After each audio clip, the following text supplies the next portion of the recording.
How was this month, Estela? I'm hoping for good news. To be honest, I'd like to hear from you before I ask you like this. Well, I don't care either way at this point as long as you give me good news. Good morning, Phoebe. What are you talking about? What do you mean by good news? Stop fooling me around. I was asking if you're pregnant or not. As I told you before, I understand that you're looking forward to it. But me and Jared will decide on the matter together. So, for now, could you please watch over us? That's why I'm watching over you like this. I'm not your enemy. What's wrong with me watching over you every month and waiting for you to give me the good news? Because I want to know as soon as possible. It's my first grandchild. I'm going to be a grandmother, remember? Of course, I can't wait to hear that you're pregnant. I understand your feelings, but we have our own ideas and our own pace, and I don't want you to put pressure on me and Jared. I'm not trying to be mean, Estela. I'm just looking forward to it. I'd prefer a boy if possible, but I'm okay with a girl at first. They said that it's better to have a girl first. Anyway, I'll babysit your child, so don't worry about that. Phoebe, I think you're expecting that too soon. We won't know the sex until I get pregnant. Besides, whether or not we'll have 2 kids, we haven't decided about that yet. You're still 25. You can easily have 2 kids, can't you? Do it while you're still young. With Jared's salary, you should have no financial problems. So what are you waiting for? You have nothing to worry about. It's going to be the first child for both of us. That's why I want to talk it over with my husband and make a careful decision. You're a bit too optimistic, aren't you? You've been married for a year now, so I think it's time to get pregnant with your first child. Excuse me for cutting this conversation, but I need to go out right now, so let me stop here for now. Oh, I see. I still have a lot more to say to you. Anyway, let's have a proper discussion later then. With Jared's participation, of course. We'll have a long talk then, and you won't be able to escape.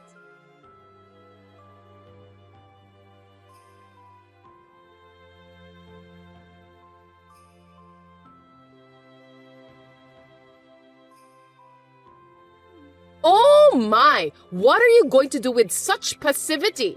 Now that you're married, you have to be more proactive. You were trying to surprise me, weren't you?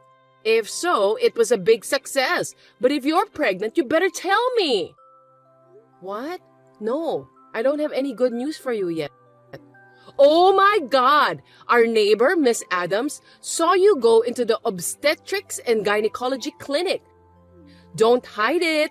Tell me, you're pregnant, aren't you? Well, obstetrics and gynecology is a place for non-pregnant women as well. I hate to say it, but that's a misunderstanding. I don't want you to make assumptions based on eyewitness information alone. What? Then what is it? I'm sorry, I'll switch with Jared. Estela, I'm not finished talking with you. Say it from your mouth. Mother, it's me, Jared. Estela and I were just having an important conversation. Don't worry, she's sitting next to me. But since you're being so forceful, it seemed better if I spoke first, so we switched. Oh no, something serious? I'm getting nervous here. Actually, we're in the middle of fertility treatments. Oh, really? I didn't know that. So that means Estela is infertile. Oh my God, that's terrible. Why did you marry such a person, Jared? What should we do then? Oh, now I finally understood the situation. That's why Estela only responded negatively whenever I mentioned about pregnancy. Surely it's not a good conversation topic for her. Enough is enough. This is such a waste of time. I don't want to wait any longer. Why don't you two just get a divorce? Don't be hasty. We're still in the middle of a conversation. Estela isn't the one who's infertile. Me too. Did I make myself clear to you, Mother? Let me say it once again. I'm also infertile. What? You too? No way. I'm supposed to have given birth to a perfect son. Me and Estella wanted to know before we got married, so we both got tested just to be sure. And the results showed that we both had a little bit of a problem. Well, we were told that fertility treatments would help, so we're working on it. I didn't know anything about that. Since when? When will you two get better? I don't want you to worry. If I told you, you'd be all over me, wouldn't you, Mom? I decided to give it a go for 2 years, and if I don't see any results, I'll let you know. But Estella was asking me for advice on various things. She confided in me that she was having a hard time emotionally because you kept asking her about the pregnancy. I realized that not talking to you as early as possible was counterproductive. I was going to go over there tomorrow after work and explain everything to you, but as you can see, you're putting pressure on my wife again, so... It's hard to believe that you're infertile too! It's true. I'm getting proper treatment now. I just want you to shut up for a while and let us go at our own pace. Will you watch over us? The longer I watch over you, the older Estella will get. I still think it would be faster to get a divorce. What? Why? It's a matter of probability. It can't be helped that you're infertile. You'd better remarry a woman who isn't infertile then. Even if you're going to continue fertility treatment, I think it would be better to get married to a fertile woman. I think the chance of that woman to get pregnant will be much better than Estella. Leave it to me. I can introduce you to a young girl. I just need to have that girl take a fertility test first. Mom. Jared, you should do that. Don't let your feelings take over your rational mind. You need to think about the future. Are you serious? Do you even know what you're saying? Of course I do. I'm serious. My grandchildren is the top priority. I want to hold my grandchild in my arms as soon as possible. Do you understand me? I understand. Well, that's good. That's my son. You're so smart. Then, I'll proceed with the blind date right away. You go ahead with the divorce with Estella as soon as possible. Divorce is out of the question. My wife is not a child-producing machine. I'm not leaving my wife for a woman I don't even know just for your sake. That's impossible. What's wrong with you, Jared? You shouldn't speak like that to your mother. Are you really my mom who gave birth to me? Jared, what's the matter? Don't you ever think about how you would feel if someone said the same thing to you? Huh? But I wasn't infertile. That's not what I'm saying. The feeling of wanting to conceive a child of someone you love, you understand that, don't you? Estella wants to, but she can't yet. That's enough. I'm not going home anymore. What? Jared? When we have a baby, I'll never let you see him or her in person. Why are you so angry? You don't have to go that far. I'm blocking you and Estella's doing the same thing, so there's no point in contacting us. Hey, Jared, wait!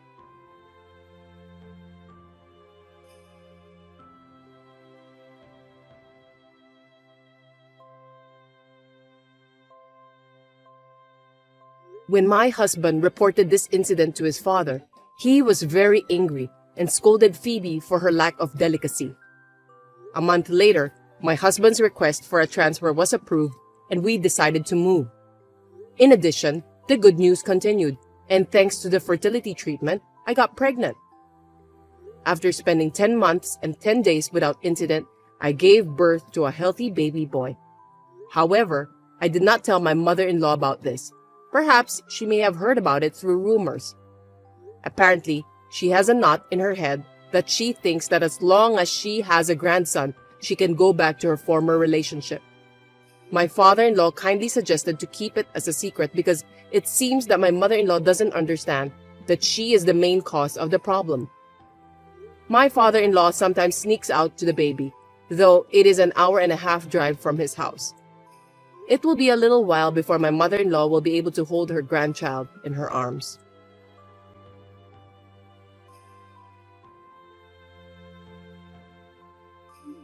Kelly, where are you? Are you playing on the computer in your room again? You must be in a good mood, playing all day long. You're a housewife. Don't skip house chores. Your dear husband is working hard outside. Oh, Lavender, I'm not playing games. I'm not at home today. What? Don't tell me you used the spare key to get in again. It's terrible to enter an unattended house without permission. Eddie should have taken that key away from you. How did you get in? It's easy. I just made another key. When did you do that? Even so, I don't think you're allowed to do that. That's not a big problem. It doesn't matter. What on earth are you doing out on a weekday afternoon? You're hiding something, aren't you? You're not having an affair, are you? There's nothing but suspicion. Of course I'm not having an affair. Looks like you've been watching too much drama, Lavender. I'm sorry, but I can't keep texting you. I'm standing on the side of the road and I have an urgent matter to do. Can we talk later? Huh? Even though I still have some more things to tell you? How rude! I really need to go. I'm sorry, but it's about time. I don't have much time. Oh, please don't go into my workroom without permission. I don't want anyone touching anything there. It's locked, but just in case, you could pry it open. Wait, Kelly! I still need to talk to you. Excuse me, Lavender. I'll see you later.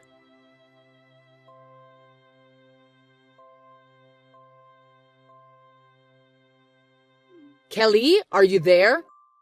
I have an important thing to tell you. Good evening, Lavender. What is it this time? You're so impatient, aren't you? I'll get straight to the point. From today on, you're going to live with me. No excuses. You have no choice. What? Why so sudden? You can't just decide something like that on your own. You can't hide it from me. I know. You've been told at the hospital that you're dying, haven't you? I heard about that. What? Me? Dying? Where did you get that from? I heard you have 3 months to live. Poor unfortunate girl. You know your own life expectancy and yet you got married to my son? It's totally a scam. It's against the common sense. You should have told us before getting married to my son. Looks like my son got married to a woman with a time bomb.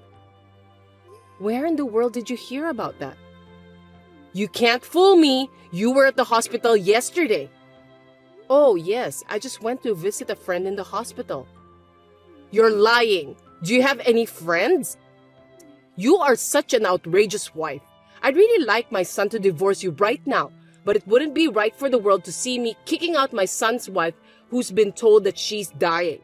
But you know, even if you just let me deal with you every day like this, your crime of deceiving and marrying Eddie isn't right. I'll let you atone for your sins. Isn't that a good idea? For the remaining time of your 3 months to live, you must devote yourself to me. I'll have you move in with me starting today. This is no time for leisurely recuperation. I'm not going to put you in the hospital. Well, since you said that so suddenly, it's hard to give you an immediate answer. You must decide right away. Your time is short.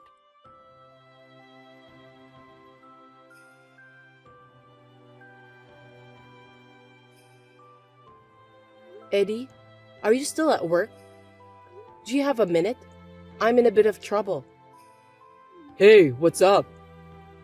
I don't understand how it happened, but your mother has been saying some strange things to me. What? Somehow, I have a bad feeling about this. Are you okay? Don't be surprised of what I'm gonna tell you now, okay? She told me that I have only 3 months to live. And in order to devote the 3 months I have left, she's asked me to move in with her and take care of her starting today. Huh? I don't think this is something funny. What do you mean by moving in with my mother and taking care of her?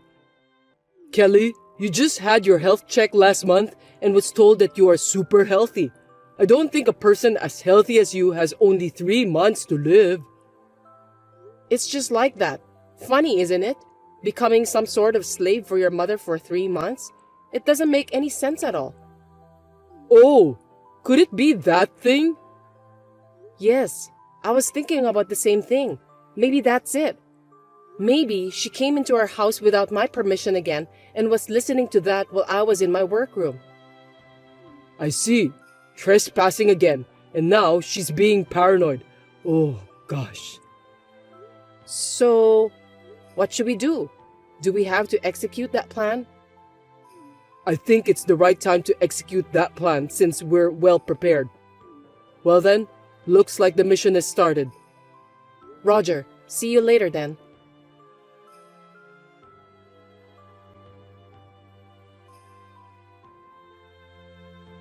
Kelly, you're always late for everything, aren't you?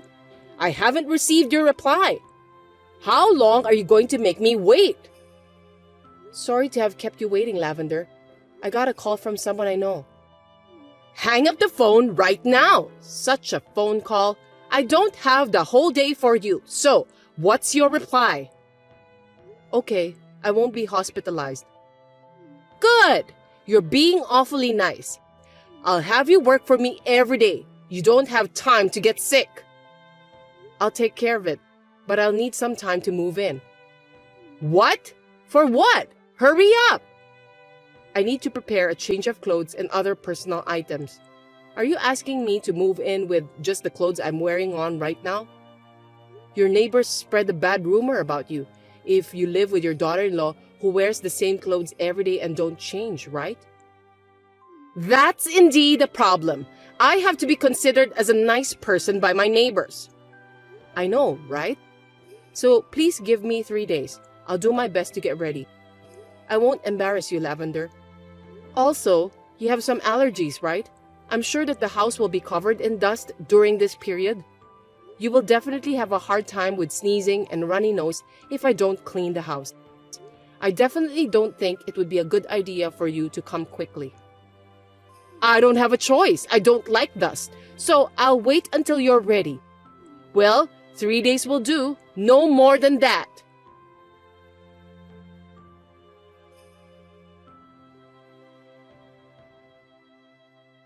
Kelly, today's the 3rd day. I'm sure you're ready to go. You should be the one who need to let me know about this before I send you this message. It's already evening, so get your ass over here. Stalling for time won't help. I've left a lot of chores for you to do. If you don't come soon, you'll just get busier. There's a lot of trash all over the house. I'm leaving it all out so that you can have a rewarding time cleaning them. I need you to clean the bathroom, and I need you to wipe the windows and then clean the front door. Cleaning front door and the bathroom are the basic chores.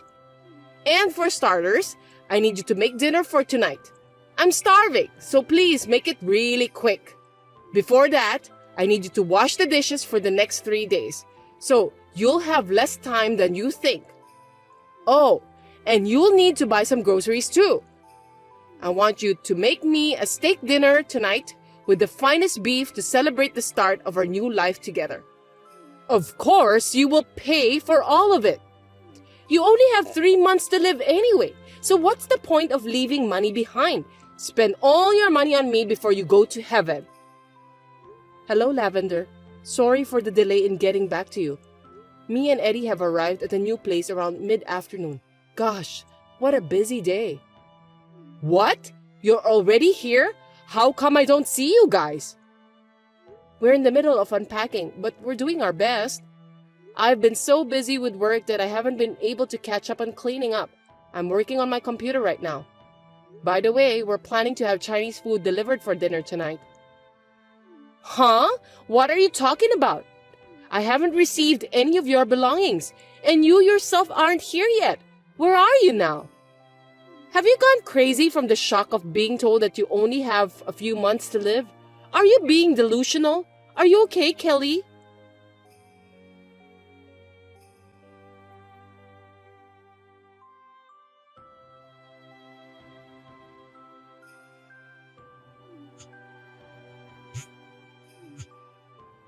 Kelly!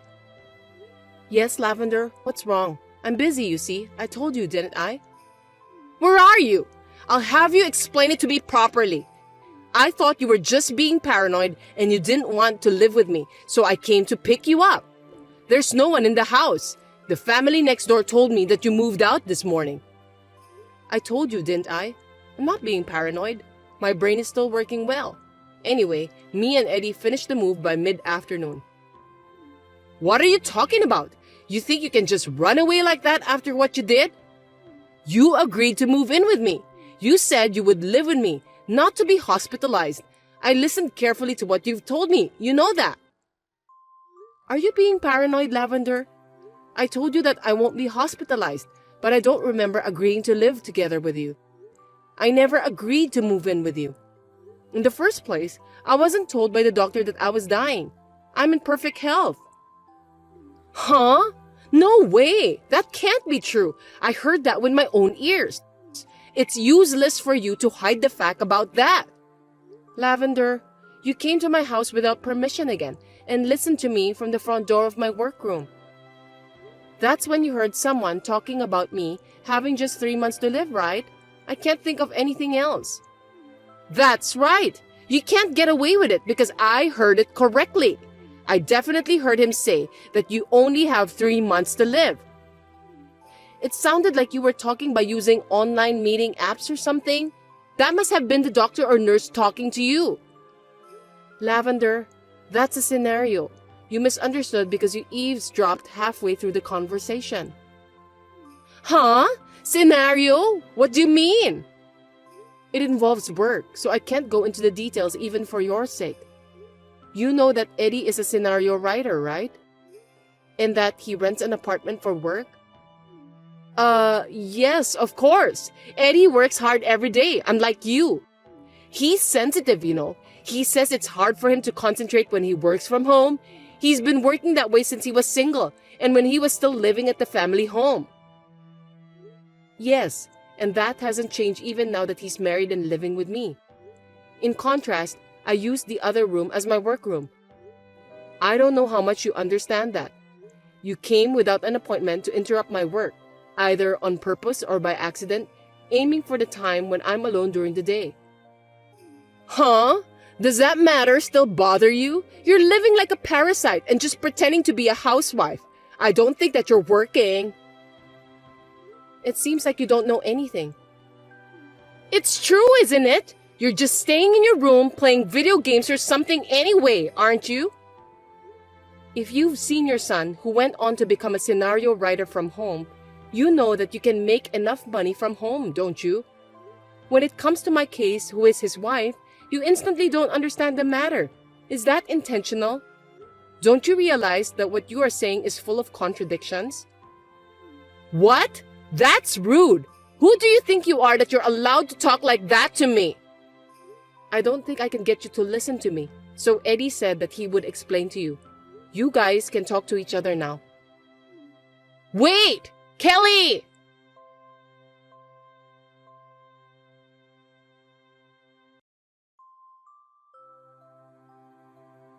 Hi, Mom. I'll take over from here, so listen carefully. Eddie, explain to me in detail so I can understand. What on earth is going on? Kelly, who was supposed to have only 3 months to live, is actually in good health.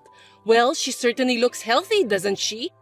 But I definitely heard the voice saying about her life expectancy from her room, and it sounded so serious. Kelly told me earlier that you were eavesdropping. That was the scenario I wrote. Huh? I wrote the scenario about a woman who only has 3 months to live. It was well written, right? After that, the voice actors record the voice over based on the scenario, and then the video editing process begins. Kelly is the one doing that work. It's quite a tough job, you know? Well, I don't know if it's difficult for you to understand, but there's a job called video editing, and that's Kelly's job. Maybe you were eavesdropping on the explicit part where she was watching the video to make sure that everything is in good order.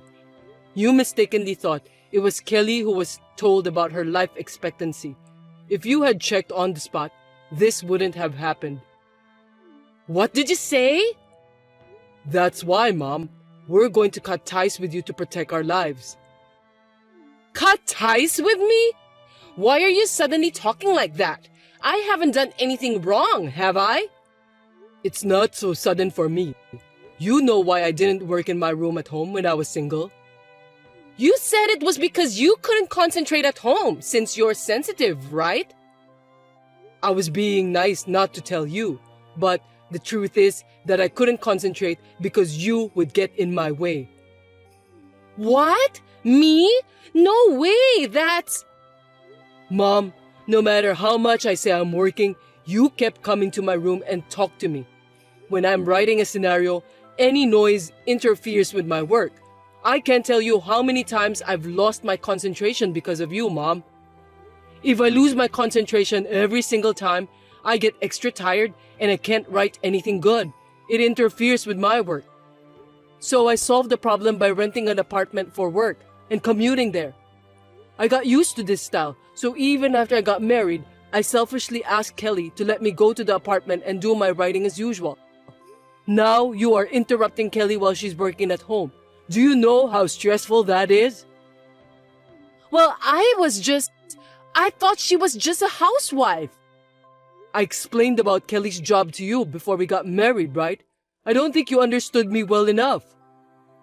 I just thought she quit when you two got married because that's what people usually do, right? I have to ask her to prioritize the house chores. I told you she'll continue working even after marriage, and she doesn't need to prioritize the house chores. And you're clearly bullying my wife. Even if you misunderstood that she only had a few months to live, you're giving her a hard time. Well, that's not true. It's a misunderstanding. I mean, a mistake. Anyway, I'm disappointed at you for hurting someone I care about. Besides, you're messing up our lives and our business. So please stay out of our lives. I don't want you messing up our lives anymore. No! Wait! Listen to me, Eddie. Then what am I supposed to do now? I'm already divorced from your father. Are you going to abandon your mother who has to live alone at home? You don't have to live alone. If you're lonely in the future, I can help you to enter a nursery home or at least help you with the paperwork. Are you kidding me? If you don't want to live with strangers, you could always go back to the countryside where your uncle or aunt lives. You're still young enough to work, and if you don't like my suggestion, you can handle everything by yourself.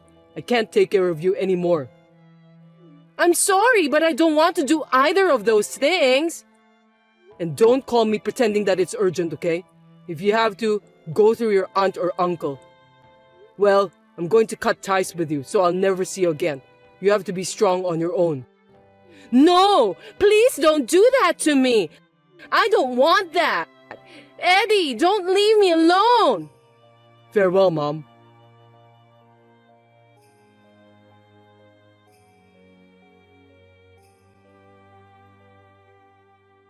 At first, we were just going to move into a slightly larger apartment that we liked.